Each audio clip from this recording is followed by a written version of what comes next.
नमस्कार दोस्तों, ये हमारा कैंडलस्टिक सीरीज का पार्ट 2 वीडियो है। इस वीडियो में हम डिस्कस करेंगे ट्रेडिंग में सबसे इम्पोर्टेंट कैंडल मारुबुजु कैंडल के बारे में। तो मारुबुजु कैंडल क्या होता है, किससे इसका स्ट्रक्चर होता है, इसका क्या सिग्निफिकेंस होता है, ऐसे बहुत सारे चीजें हम इस वीडियो में डिस्कस करेंगे। तो आइए शुरू करते हैं।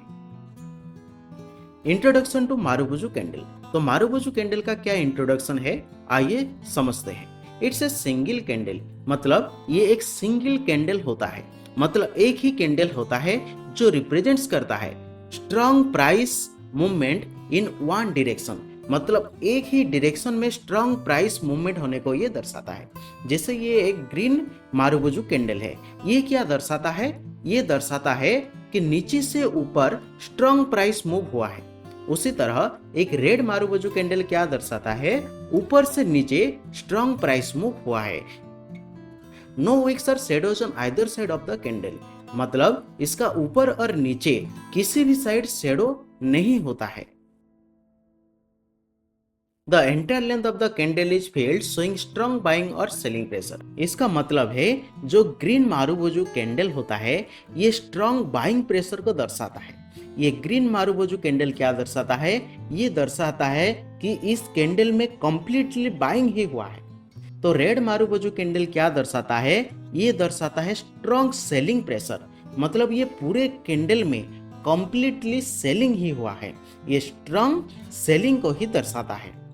नो विक्स और shadows, this means the opening and closing prices are the extremes, मतलब इसके ऊपर और नीचे शेडो नहीं होता है। रेड और ग्रीन किसी भी मारुबुजु कैंडल में ऊपर और नीचे शेडो नहीं होता है, जो दर्शाता है जो ओपनिंग और क्लोजिंग प्राइस है वो उसका एक्सट्रीम है, मतलब वो उसका एंड है, इसके ऊपर और नीचे कोई भी शेडो नहीं होता है। A bullish marubozu opens at the lowest price and closes at the highest price of the session. तो ये जो कैंडल है ग्रीन कैंडल होता है, ये क्या होता है, बुलिश मारुबुजु कैंडल होता है। तो ये ग्रीन मारुबुजु कैंडल कहाँ ओपन होता है, ये उसका लोएस्ट प्राइस पर ओपन होता है। जैसे ये इसका ओपन होता है तो यही इसका लोएस्ट प्राइस होता है। तो लोएस्ट प्राइस पर ओपन होकर ये ऊपर मूव करता है और जहां क्लोज करता है ये प्राइस ही उसका हाई प्राइस होता है। लो के नीचे प्राइस मूव नहीं करता है और हाई के ऊपर भी प्राइस मूव नहीं करता है। जहां प्राइस ओपन होता है वो उसका लो होता है और जहां क्लोज करता है वो उसका हाईएस्ट प्राइस होता है। A bearish marubozu opens at the highest price and closes at the lowest price.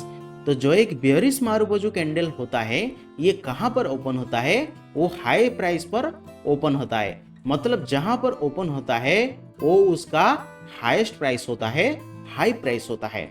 उसके बाद नीचे आता है, फॉल करने लगता है और जहां पर वो क्लोज करता है वो उसका लो प्राइस होता है। इस तरह से एक कंप्लीटली मारुबुजु कैंडल का फॉर्मेशन होता है। Types of marubozu candle. तो मारुबुजु कैंडल दो तरह के होते हैं, एक होता है बुलिश मारुबुजु कैंडल और एक होता है बेयरिश मारुबुजु कैंडल।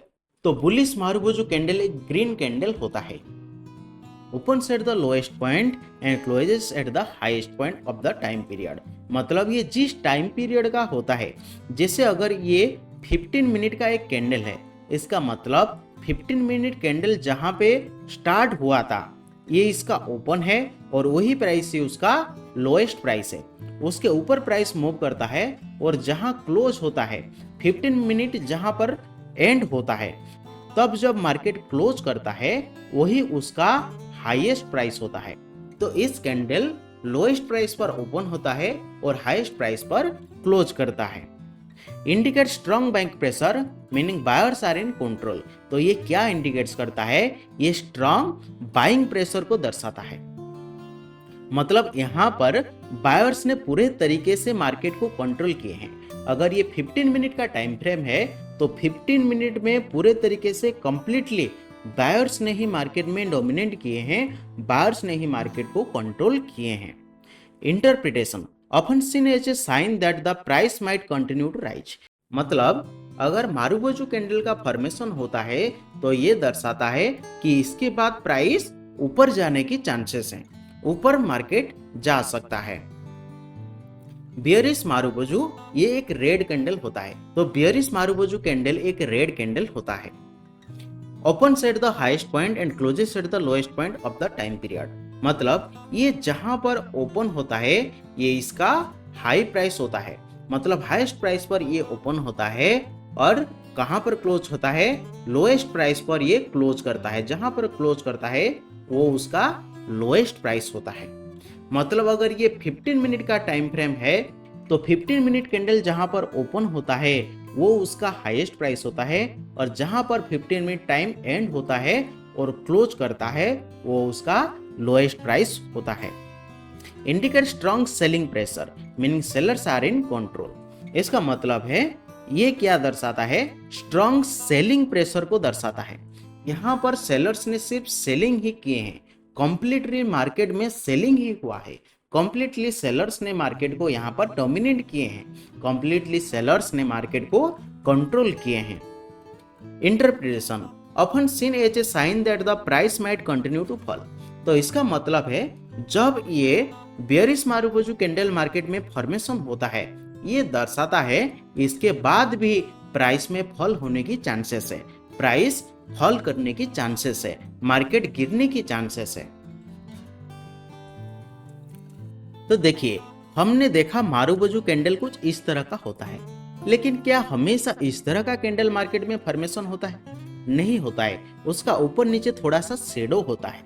उसका अगर ऊपर एक छोटा सा शेडो होता है या फिर नीचे छोटा सा शेडो होता है या फिर ऊपर और नीचे कहीं पर भी छोटा सा शेडो होता है तो उसे हम इग्नोर कर सकते हैं और उसे हम एक वैलिड मारुबोजू कैंडल कह सकते हैं। लेकिन जब भी मार्केट में इस तरह का कैंडल्स होता है, जैसे कैंडल फॉर्मेशन होता है उसका बहुत छोटा स्मॉल बॉडी होता है, इसका बॉडी बहुत छोटा होता है, तो इस तरह की कैंडल को हम मारुबोजू कैंडल नहीं कहेंगे।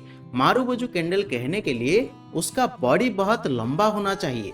बॉडी लंबा होता है तो हम वैलिड मारुबोजू कैंडल कहेंगे। अगर इसके ऊपर इतना बड़ा शेडो होगा, विग होगा, तो इसको हम क्या मारुबोजू कैंडल कहेंगे?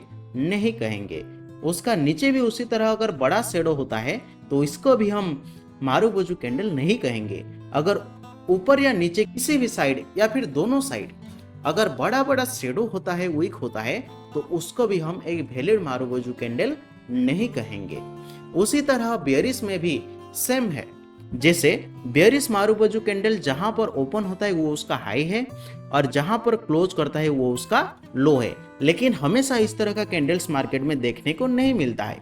इसीलिए ऊपर और नीचे कहीं पर भी छोटा सा मार्केट में वीक दिखने को मिलता है तो उसे हम इग्नोर करके उसको हम एक वैलिड मारुबोजू कैंडल हम कह सकते हैं। लेकिन जब मार्केट में इस तरह का कैंडल होता है, छोटा बड़ी बनता है, ऊपर बड़ा शेडो होता है, नीचे बड़ा शेडो होता है, या ऊपर नीचे दोनों साइड अगर बड़ा बड़ा शेडो होता है, इस तरह की कैंडल्स को हम वैलिड मारुबोजू कैंडल नहीं कहेंगे या फिर उसको मारुबोजू कैंडल में हम काउंट ही नहीं करेंगे।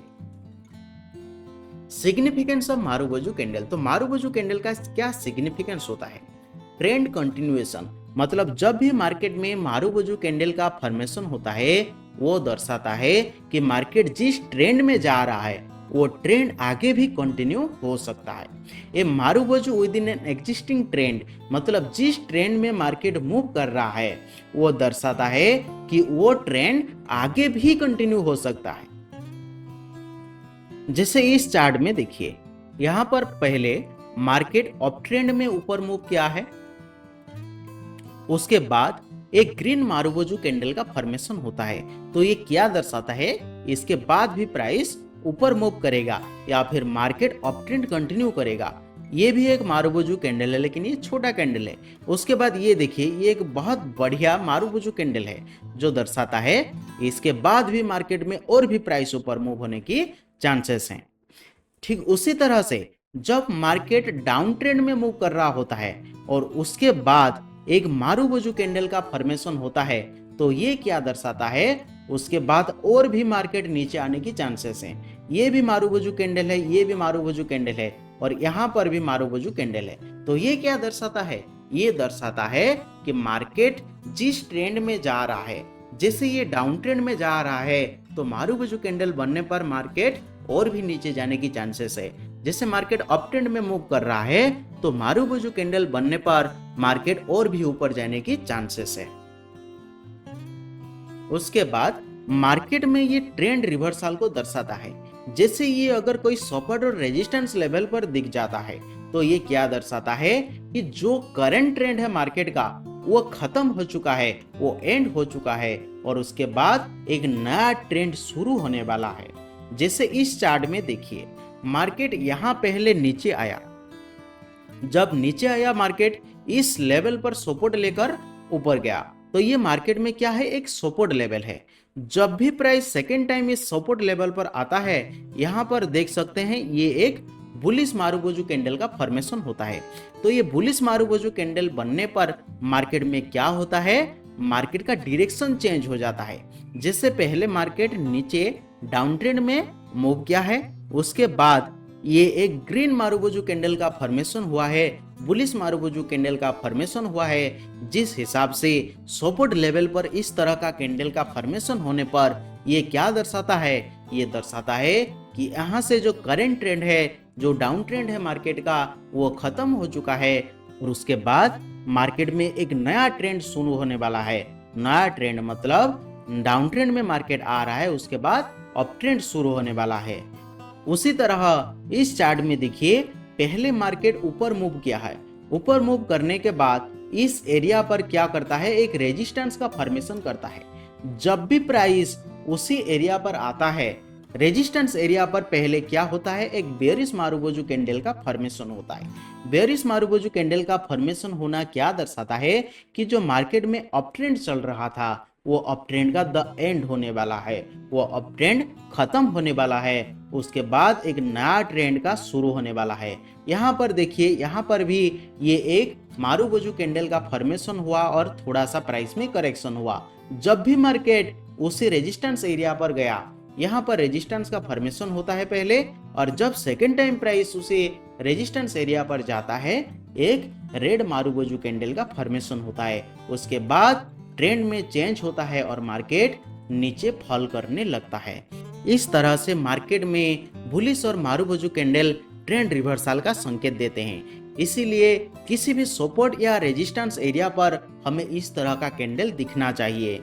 जैसे ये लेवल पर मार्केट ने सपोर्ट बनाया, जब भी सेकेंड टाइम इस लेवल पर मार्केट आया, एक बुलिश मारुबुजु कैंडल का फॉर्मेशन हुआ और मार्केट ट्रेंड चेंज करके ऊपर मूव कर गया। ठीक उसी तरह जब मार्केट अप ट्रेंड में मूव कर रहा था तो इस रेजिस्टेंस एरिया पर एक रेड मारुबुजु कैंडल का फॉर्मेशन हुआ और उसके बाद मार्केट में अप ट्रेंड का चेंज हुआ और मार्केट डाउन ट्रेंड में मूव करने लगा। तो इस वीडियो में इतना ही दोस्तों। अगर आपको इस वीडियो से कुछ सीखने को मिला है तो लाइक कीजिए, चैनल को सब्सक्राइब कीजिए और अपने दोस्तों के साथ भी ये वीडियो जरूर शेयर कीजिए। फिर मिलते हैं और एक न्यू लर्निंग वीडियो में। Thank you.